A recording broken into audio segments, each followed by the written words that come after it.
आज के टाइम अगर आप अपने घर से बाहर निकलते हैं, कहीं घूमने जाते हैं या ऐसे ही टहलने जाते हैं, आपको बहुत सारी गाड़ियां यहाँ पे नजर आएंगी। टाटा यहाँ पे नजर आएगी, महिंद्रा यहाँ पे नजर आएगी, आपको हाई एंड कार्स भी यहाँ पे नजर आएंगी, जहाँ पे हम BMW या मर्सिडीज की बात करते हैं। बट एक नाम यहाँ पे मिसिंग नजर आता है, वो है टेस्ला। टेस्ला, जिसका वेट हर हिंदुस्तानी ने करा बहुत टाइम से। टेस्ला कब इंडिया में लॉन्च होगी, ऐसे क्वेश्चन जो है वो बार बार इलॉन मस्क से पूछे जा रहे थे। इमेजिन करिए यहीं पे वो टाइम जहाँ पे हम 2016 की बात करते हैं, जहाँ पे हर इंडियन जो है वो क्रेजी था कि टेस्ला जैसी इंडिया में लॉन्च हो, हमें यहाँ पे सबसे पहली गाड़ी चाहिए। इलॉन मस्क यहाँ पे एक ट्वीट करते थे एंड इंडिया के टेक एंथुजियास्ट जो है वो यहाँ पे उनकी धड़कनें बढ़ने लगती थी कि कब यहाँ पे टेस्ला जो है वो लॉन्च होगी। कुछ लोगों ने तो सालों से यहाँ पे $1000 के आसपास पेमेंट करके एडवांस बुकिंग भी करवा ली थी। बट आज के हालात एकदम ऑपोजिट है। टेस्ला इंडिया आएगी और बाकी सारी कार कंपनीज की छुट्टी कर देगी, ऐसी स्टेटमेंट भी हम लोगों ने यहाँ पे सुनने को मिली थी। बट एक्चुअली में यहाँ पे हुआ एकदम ऑपोजिट। ऐसा नहीं है टेस्ला इंडिया से गायब हो गई। टेस्ला के अभी भी शोरूम है, रादर 4 शोरूम है इंडिया में, बट एक भी टेस्ला ऑन रोड यहाँ पे किसी को दिखाई नहीं दी है। एंड शोरूम ओपनिंग की यहाँ पे कहानी शुरू होती है 15 जुलाई 2025 से, वो दिन जब फाइनली टेस्ला इंडिया में एंटर करा। वो टाइम जहाँ पे पहला यहाँ पे टेस्ला का शोरूम खुला BKC में। वहाँ पे टेस्ला ने अपना पहला आलीशान शोरूम खोला एंड उसके बाद यहाँ पे दिल्ली हो गया, यहाँ पे गुड़गांव हो गया, वहाँ पे भी एक्सपीरियंस सेंटर जो है वो खोले एंड इसकी हाइप जो है वो अपने पीक तक भी पहुँच गई। लेकिन क्या आपको पता है इस हाइप का एक्चुअल रिजल्ट क्या निकला? 2025 में टेस्ला ने ओनली 225 गाड़ियाँ जो है वो सेल करी। 2026 आते आते टोटल सेल का फिगर यहाँ पे लगभग 342 कार्स था। ये नंबर जब आप सुनते हैं तो आप लोग ज़रूर हैरान रहते हैं एंड प्रॉब्ली यही रीज़न है कि आप जब भी घर से बाहर निकलते हैं आपको सारी गाड़ियाँ यहाँ पे नजर आएंगी except for only one car and that is Tesla. एक ग्लोबल मेगा ब्रांड के लिए ये नंबर सिर्फ खराब नहीं, ये एक शर्मनाक नंबर था, ये एक डिजास्टर था उनके लिए। और अब 2026 में ये खबरें भी निकल के सामने आ रही हैं कि टेस्ला ने अपने जो प्लान यहाँ पे थे प्लांट लगाने के, वो एकदम खारिज कर दिए हैं, वो एकदम स्क्रैप में डाल दिए। Tesla does not want to come in India. वो इंडिया में आके फैक्ट्रीज लॉन्च नहीं करना चाहता, वो इंडिया में आके कार मैन्युफैक्चर करना नहीं चाहता। आखिर ऐसा क्या हुआ? जो गाड़ी पूरी दुनिया में राज करती है वो इंडिया में आकर इतनी बुरी तरीके से फेल कैसे हो गई? ये सबसे बड़ा सवाल जो है वो काफी लोग जानना चाहते हैं और आज इस वीडियो में हम डीप डाइव करेंगे इसी इशू को लेके। टेस्ला एंड इंडिया का जो ईगो क्लैश हुआ, वहां से स्टोरी जो है वो बननी स्टार्ट हुई। कंज्यूमर के माइंडसेट को भी हम समझेंगे एंड जो इलॉन मस्क के यहाँ पे जजमेंट में गलती हुई उसके बारे में भी बात करेंगे। वेल सिट टाइट, बिकॉज ये कहानी जो है वो बहुत बड़ी एक बिजनेस केस स्टडी अपने आप में है। ये कहानी की शुरुआत होती है बहुत बड़े स्टैंड ऑफ से, जहाँ पे इलॉन मस्क का एक क्लियर मोटिव था। वो एक क्लियर बिजनेस प्लान जो है वो इलॉन मस्क अपने साथ हमेशा लेके चलते हैं। वो हमेशा बोलते हैं पहले मार्केट को टेस्ट करो, फिर यहाँ पे फैक्ट्री ओपन करो। एंड एग्जैक्टली वही चीज़ इलॉन मस्क इंडिया के साथ करना चाहते थे। इंडिया में आके फैक्ट्री लगाने से पहले वो इंडिया की मार्केट को टेस्ट करना चाहते थे। वो देखना चाहते थे कि ये खाली हाइप है या लोग एक्चुअल में आके यहाँ पे कार्स जो है वो परचेज करेंगे एंड क्या टेस्ला यहाँ पे इंडिया में सर्वाइव कर पाएगी। किसी भी बिजनेसमैन के लिए ये फर्स्ट चीज़ होती है कि वो जाके मार्केट स्टडी करता है, मार्केट में देखता है कि क्या एक्चुअल यहाँ पे डिमांड है। बिकॉज डिमांड आपकी खाली सोशल मीडिया में नहीं होती, एक्चुअल डिमांड वही होती है जो एक्चुअल नंबर ऑफ कार्स यहाँ पे सेल होती है। लेकिन इंडियन गवर्नमेंट का भी यहाँ पे रूल एकदम क्लियर था। उन्होंने बोला Elon Musk you are welcome, but यहाँ पे अपनी फैक्ट्री खुद लगाओ। आके अपनी फैक्ट्री जो है वो लगानी पड़ेगी अगर आपने अपनी गाड़ियाँ जो है वो इंडिया में सेल ऑफ करनी है। अदरवाइज आप इंपोर्ट करें एंड इंपोर्ट ड्यूटी जो है वो पे करें, जिससे आपके कार के प्राइसेस जो है वो आसमान छू जाएंगे एंड शायद कस्टमर्स को वो इतना पसंद नहीं आएगा। सो यहाँ पे Indian government and Elon Musk के बीच में टसल जो है वो काफ़ी टाइम चलती रही, जहाँ पे इलॉन मस्क काफ़ी बार बोलने लगे एंड नेगोशिएट भी करने लगे कि हमें एक मौका दीजिए, हम EV कार जो है वो इंडिया में ला रहे हैं। इंडियन गवर्नमेंट ने हाल में ही एक EV पॉलिसी भी निकाली थी, जहाँ पे बोला गया अगर कोई कंपनी इंडिया में $500 मिलियन के आसपास, लगभग यहाँ पे बात करें 4150 करोड़ रुपए इन्वेस्ट करती है तो इंपोर्ट ड्यूटी जो लग्जरी कार से 70% से 100% होती है उसको घटाकर यहाँ पे 15% जो है वो कर दिया जाएगा। एंड ये ऑफर काफ़ी ज़्यादा अमेजिंग था, लेकिन इलॉन मस्क अपनी जिद पर अड़े रहे। उन्होंने इस ऑफर को मना कर दिया एंड उन्होंने यहाँ पे बहुत क्लियर करा जो हमारी कार यहाँ पे बन रही है चाइना में, जहाँ पे हम बात करते हैं शंघाई की, वहाँ की गीगा फैक्ट्री में जो उनकी कार बन रही है उसको वो इंपोर्ट करेंगे इंडिया में एंड वहाँ पे वो टेस्टिंग करना चाहेंगे। वो पूरा यहाँ पे 100% जो है वो इंपोर्ट ड्यूटी यहाँ पे चुकाएंगे। बिकॉज इलॉन मस्क का यहाँ पे एम एकदम क्लियर था, he wanted to test the market before opening the factories and इसमें आप इलॉन मस्क को गलत नहीं बोल सकते। नतीजा इसका ये निकला कि टेस्ला ने इंडिया में कोई फैक्ट्री नहीं लगाई, बल्कि सिर्फ शोरूम खोलने पर फोकस किया, और यही उनकी सबसे पहली बड़ी गलती जो है वो बनी, जहाँ पे उन्होंने अब कार जो है वो इंपोर्ट करनी स्टार्ट करी फ्रॉम चाइना। उस कार्स के ऊपर यहाँ पे हैवी टैक्सेस जो है उन्होंने पे करने पड़े, एंड इसी की वजह से हुआ द प्राइसिंग डिजास्टर। वो प्राइसिंग डिजास्टर जिसको हर इंडियन हाउस होल्ड देखता जरूर है। जब 15 जुलाई 2025 को बीकेसी मुंबई में टेस्ला का शोरूम खुला तो लोगों की भीड़ जमा हो गई, लेकिन जब उन्होंने गाड़ी की कीमत सुनी तो उनके होश उड़ गए। टेस्ला ने इंडिया में खाली एक मॉडल लॉन्च करा था, जो कि था मॉडल वाई। यहाँ पे हैवी टैक्सेस की वजह से इसका स्टैंडर्ड वेरिएंट स्टार्ट हुआ 59.89 लाख रुपीस से, और जो लॉन्ग रेंज वेरिएंट है वो यहाँ पे गया 267.89 लाख रुपीस। एंड अब यहाँ पे आता है इंडिया का कस्टमर माइंडसेट। जो इंसान 60 से 70 लाख रुपए गाड़ी पे खर्चता है वो क्या एक्सपेक्ट करता है? उसको यहाँ पे बहुत कुछ चाहिए। उसे चाहिए स्टेटस, उसको चाहिए रोड प्रेजेंस, उसको यहाँ पे चाहिए बड़ा साइज, उसको चाहिए यहाँ पे प्लश लेदर इंटीरियर्स और शॉफर ड्रिवन कंफर्ट। क्योंकि इस बजट का आदमी खुद गाड़ी नहीं चलाता, पीछे सीट में बैठ के आराम से राइड को एंजॉय करता है, एंड वो यहाँ पे ड्राइवर भी अफोर्ड कर सकता है। ये चीजें शायद टेस्ला को पता नहीं थी, क्योंकि जहां पे हम टेस्ला की बात करते हैं, टेस्ला तो एक ड्राइवर कार है। टेस्ला हमेशा अपने आप को प्रमोट करता है the best driving car, and यहीं पे सबसे बड़ा कॉन्फ्लिक्ट जो है वो पैदा हुआ। इसका डैशबोर्ड एक सिंपल टैबलेट जैसा है, पिछली सीट जो है वो क्रैम्प्ड है, यहाँ पे लग्जरी फील जो है वो मिसिंग बहुत डेफिनेटली नजर आता है। 70 लाख में एक इंडियन बायर जो है वो BMW X1, यहाँ पे किया EV6 और ऑडी ले सकता है, एंड वो नाम यहाँ पे टेस्ला से ज्यादा बिकते हैं।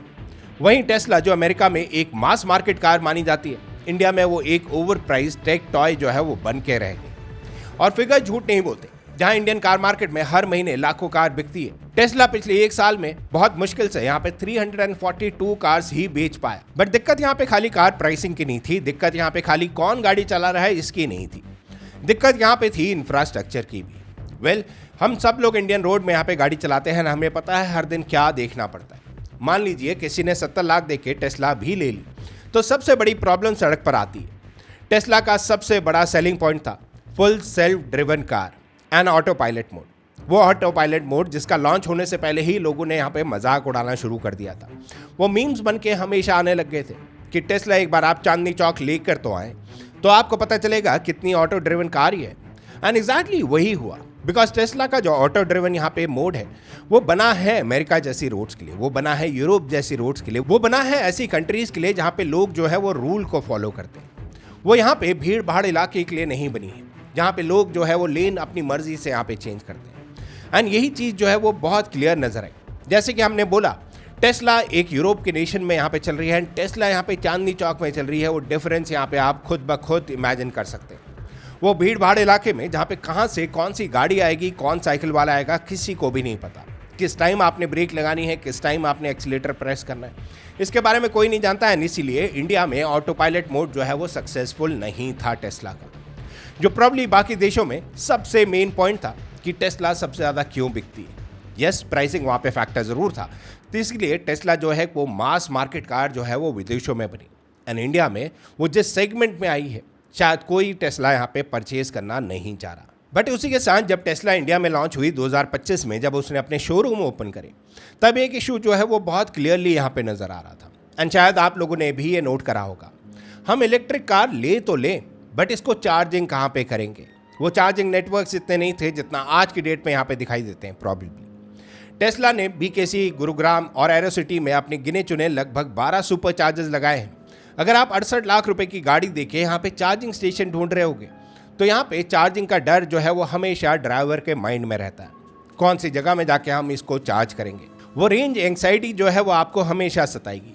जब तक इंडिया में एक सुपर नेटवर्क नहीं बनता चार्जिंग स्टेशन का, कोई भी इलेक्ट्रिक कार यहाँ पे सिर्फ एक सिटी में घूमने वाली लग्जरी कार बन जाती है। स्पेशली अगर हम यहाँ पे टेस्ला की बात करें, जिस प्राइस पॉइंट में टेस्ला आई है, उस प्राइस पॉइंट में यहाँ पे कंपटीशन भी काफ़ी है। कंपटीशन के बारे में आगे बात करेंगे, बट यहाँ पे टेस्ला लेते वक्त लोगों के दिमाग में ज़रूर आता था कि मैं अगर दिल्ली से बॉम्बे यहाँ पे ट्रैवल करूँ तो मैं कहाँ पे यहाँ पे चार्जिंग स्टेशन ढूंढता फिरूंगा। And probably that was another reason कि टेस्ला के नंबर इतने बड़े क्यों नहीं। एंड जैसे कि हमने बात करी थी यहाँ पे कंपटीशन की, कंपटीशन के बारे में बात करना इंपॉर्टेंट है, बिकॉज टेस्ला ने कंपटीशन को अंडर वैल्यू करा। टेस्ला ने सोचा जितनी हाइप इंडिया में बनी है, मैं मार्केट में जाऊंगा एंड मैं मार्केट में यहाँ पे रूल करूंगा। बट वो ये भूल गया कि इंडिया में ऑलरेडी काफ़ी ऑटो मैन्युफैक्चरिंग कंपनी जो है वो ऑलरेडी प्रेजेंट, एंड उसी के साथ यहाँ पे एंटर होती है BYD, जो कि चाइना की एक इलेक्ट्रिक कार है जिसने यहाँ पे क्रैक कर लिया था वो थंब रूल कि अगर हम गाड़ियाँ प्रोवाइड कर रहे हैं तो गाड़ी में लग्जरी होनी चाहिए, कंफर्ट होना चाहिए, वो सारे फीचर्स होने चाहिए, चाहे कोई उसको यूज़ करे या ना करे, that is a separate thing. And BYD ने एग्जैक्टली वही करा, कम प्राइस में वो सारे लग्जरी फीचर्स जो है वो ऑफर करे इंडियंस को, एंड इंडियंस को वो बहुत पसंद आया। बट उसी के साथ कंपटीशन जो है वो लोकल मैन्युफैक्चरिंग से भी बढ़ने लगा। महिंद्रा की जहाँ पे हम लोग बात करते हैं, टाटा की जहाँ पे हम लोग बात करते हैं, हुंडई की जहाँ पे हम लोग बात करते हैं, ऑलमोस्ट एवरी मैन्युफैक्चरिंग कंपनी ने यहाँ पे अपनी इलेक्ट्रिक व्हीकल जो है वो लॉन्च करी। एंड उनका प्राइस अगर आप कंपेयर करते हो to Tesla, well Indian customer का एक और माइंडसेट यहाँ पे क्लियरली आपको नजर आएगा, अगर मुझे इतने में ये मिल रही है तो मैं इतने देके वो क्यों खरीदूँ। वेल यहाँ पे एग्जाम्पल आप समझ गए होंगे, अगर मुझे कम प्राइस में यहाँ पे महिंद्रा जैसी गाड़ी मिल रही है जो स्ट्रांग है, स्ट्रांग बिल्ट है, एंड वहाँ पे फीचर्स मिल रहे हैं, तो मैं ज़्यादा पैसे खर्च करके टेस्ला को क्यों परचेज करूं? बिकॉज मैंने आफ्टर ऑल गाड़ी खरीदने के बाद सर्विस सेंटर्स भी ढूंढने पड़ेंगे। महिंद्रा के सारी जगह यहाँ पे सर्विस सेंटर मिलते हैं, मारुति जैसा नाम भी था, एंड मारुति का पास्ट एक्सपीरियंस जहाँ पे हर गली में आपको सर्विस सेंटर जो है वो मारुति के मिल जाते हैं। तो लोगों के माइंड में ये डर भी था कि हम टेस्ला परचेज तो कर लें, बट इसकी सर्विसिंग कहाँ से कराएंगे, कुछ खराबी होगी गाड़ी की तो हम कहाँ पे जाएंगे, स्पेयर पार्ट्स मिल पाएंगे या नहीं मिल पाएंगे। एंड इंडियन कस्टमर का ये माइंडसेट जो है वो बहुत लॉजिकल है। आज के टाइम में अगर आप लोग टेस्ला परचेज करने की सोच रहे हो तो ये सारे क्वेश्चंस आपके दिमाग में भी आ रहे होंगे। यहाँ पे टाटा और महिंद्रा ने उन्होंने मार्केट को भी समझा। वो मार्केट में बहुत टाइम से बैठे हुए थे, उन्होंने 60 लाख की गाड़ी नहीं बनाई, उन्होंने 12 से 20 लाख तक की यहाँ पे बजट में ईवी लॉन्च कर दी। वेल टाटा ने तो बल्कि यहाँ पे अपने नेक्सॉन और पंच जैसी गाड़ी को ईवी में शिफ्ट करके वो मिडिल क्लास लोगों को यहाँ पे ईवी चलाना वो सिखाया। एंड आज इसी वजह से मार्केट का सबसे बड़ा हिस्सा इलेक्ट्रिक व्हीकल्स का टाटा के पास बैठा है। वहीं प्रीमियम सेगमेंट में चाइना की BYD आती है, जिसके बारे में हमने बात करी, बिल्ड योर ड्रीम्स। इसने इंडिया में चुपके से एंट्री ली। उन्होंने ऑटो 3 और सील जैसी कार उतारी जो 30 से 50 लाख के बीच में आती है। उन्होंने गवर्नमेंट रूल्स को माना एंड यहाँ पे लोकल असेंबली जो है वो शुरू कर दी, और आज BYD 50 लाख के सेगमेंट में अच्छी खासी सेल्स निकाल रही है। एंड एग्जैक्टली यही चीज़ जो है वो मिसिंग नजर आती है टेस्ला में। जब तक टेस्ला ने 15 जुलाई 2025 में अपना पहला शोरूम खोला, तब तक मार्केट जो है वो हाथ से निकल गई थी, एंड वो बाकी के प्लेयर्स ने उसको भरपूर यहाँ पे एंजॉय करा। लेट एंट्री और हाई प्राइसेस के टैग ने टेस्ला का गेम यहाँ पे खत्म कर दिया था before they launch in India. तो दोस्तों, इस पूरी वीडियो का कंक्लूजन क्या है? क्या टेस्ला बुरी तरीके से फेल हो गई है? वेल, रिपोर्ट्स बता रही हैं कि टेस्ला के हेवी इंडस्ट्री मिनिस्ट्री के साथ टॉक्स रुक चुके हैं और उन्होंने इंडिया में मैन्युफैक्चरिंग प्लांट लगाने का प्लान जो है वो एकदम ड्रॉप कर दिया। अब वो सिर्फ इंपोर्टेड कार बेचने पर फोकस कर रहे हैं, जो कि नंबर्स 342 सेल्स देखकर लगता नहीं कि वो लंबे टाइम तक यहाँ पे चल सकती है। टेस्ला का ये फेल होना इस बात का सबूत है कि आप पूरी दुनिया में सबसे बड़े मैन्युफैक्चरर हो सकते हैं ईवी कार के। आपकी गाड़ियां जो है वो वर्ल्ड वाइड यहाँ पे बिक सकती हैं, बट इंडियन कस्टमर और इंडियन मार्केट को आप लाइटली नहीं ले सकते, क्योंकि इंडिया अब वो देश नहीं है जो खाली यहाँ पे प्राइस टैग को देख के गाड़ी ले लेगा।